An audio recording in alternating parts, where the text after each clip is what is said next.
Bueno compañeros, nos toca hablar acerca del barroco tardío. A mí me toca un poquito más.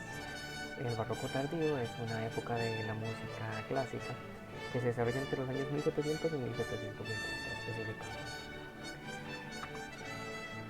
De estos mismos años, este movimiento, que aparte de ser un movimiento musical, también fue un movimiento cultural, artístico y de un periodo de la historia como tal dicho, perdura en el tiempo desde hasta la mitad del siglo XVIII, como ustedes pueden ver, de 1700 a 1750.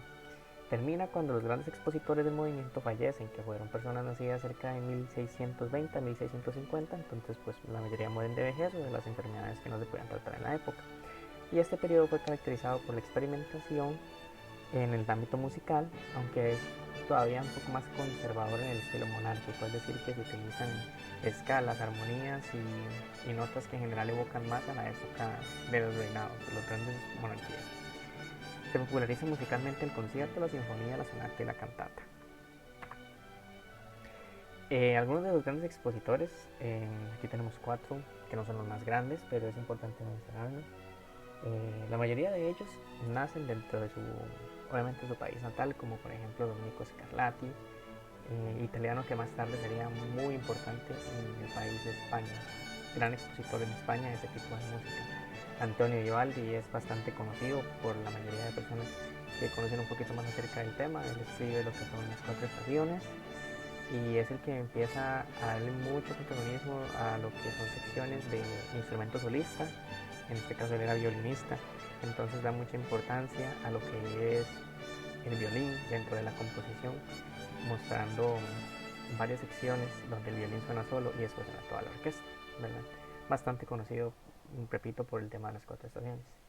Tenemos a Jean-Philippe Rameau, que ahorita vamos a ver un poco más acerca de su importancia, y George Philipp Telemann, que él nació en Alemania y también viaja por toda Europa buscando inspiración para sus composiciones.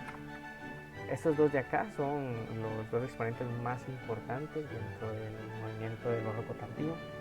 Son, por supuesto, el gran conocido Johann Sebastian Bach y Georg Friedrich Händel. Friedrich Händel y Bach son los más grandes expositores y más reconocidos y más famosos a nivel del mundo del barroco tardío. Son dos de los compositores más famosos de la historia. Y entre ellos siempre buscaban una constante mejora. Debido y a raíz de que Bach, que era uno de los más grandes y varios expositores de este género son nacidos en Alemania, lo que es Europa Occidental y sobre todo el país alemán empieza a hacerse centro de la cultura musical del mundo prácticamente. Entonces, en Europa era donde se desarrollaba la mayor cantidad de música en su época.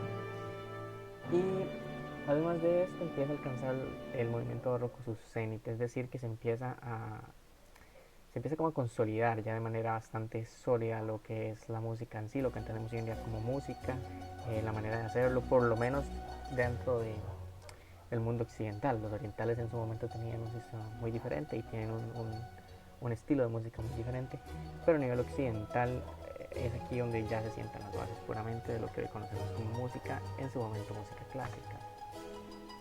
Aquí es bastante importante hacer énfasis en que Bach y ese señor de acá, Rameau, ellos componen el sistema tonal que se utiliza hasta mediados del siglo XX, el que hoy en día conocemos como sistema tonal de 6 notas, el cual se compone de la, re, sol, do, fa, si, sol, do, fa, si, mi, la, de nuevo. Y por supuesto mi bemol y re sostenido.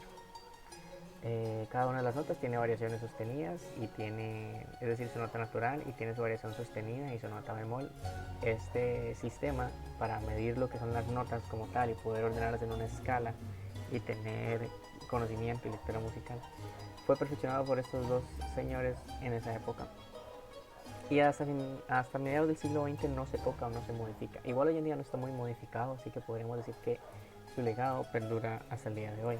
Aquí no hay un ejemplo de cómo en esa época la música estaba muy ya consolidada y el estudio de la música era totalmente extendido hacia todo el mundo. Luego, La última característica importante del movimiento del barroco son las técnicas. Aquí podemos ver representaciones musicales de la técnica de la polifonía, del contrapunto y de la homofonía. La polifonía y el contrapunto son técnicas que tanto Bach como Händel usaron bastante dentro de sus composiciones, pero se empezaba a ver un poco menos. Son en realidad técnicas muy utilizadas en el periodo pasado, es decir, el barroco medio o el barroco temprano, y en el barroco tardío empiezan a perder un poco de protagonismo debido a que se le empieza a dar más importancia a la homofonía como tal, como técnica, es decir, que empiezan a indicarse un poco más los tonos dentro de la orquesta y empiezan a hacer una música más al unísono, pero sin embargo estos todavía se siguen utilizando en aquella época. Así que bueno, cabe recalcar bastante que conforme iban avanzando las épocas, pues también iban avanzando las técnicas y se iban cambiando unas por otras.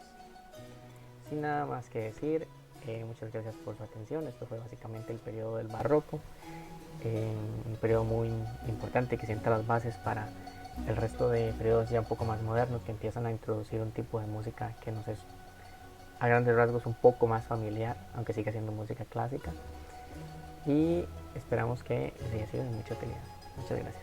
De la música más importante de ese tiempo, teniendo el último estilo del barroco y siendo el asentamiento definitivo de la música occidental con una de las obras más importantes de la música universal, BMW 846-893 de Johann Sebastian Bach, publicados en 1722 y 1744. Está hecho de 24 preludios y fugas. Händel es una figura de gran importancia para el barroco, ya que produjo las óperas con mayor expresión de su género en esa era, siendo junto a Mozart de los compositores más importantes del género de la ópera durante el siglo XVIII. Durante 1722 se publica el primer gran tratado de sistema tonal, tratado de armonía reducida en sus principios naturales, de Jean-Philippe Rameau, siendo utilizado de referencia hasta el siglo XX. A referencia a los instrumentos, se realizan varios cambios a ellos, siendo de los primeros el laúd y la viola de gamba, siendo reemplazados por instrumentos nuevos como el violín, la guitarra o el violonchelo. Mientras el tiempo pasaba al barroco, siendo un estilo predominante durante mucho tiempo, comienza a ser rechazado por las nuevas generaciones, y estas practican un estilo más sencillo, con apenas contrapunto, que se mantiene hasta 1741 y 1767, con la muerte de los últimos compositores más reconocidos del barroco, como Mozart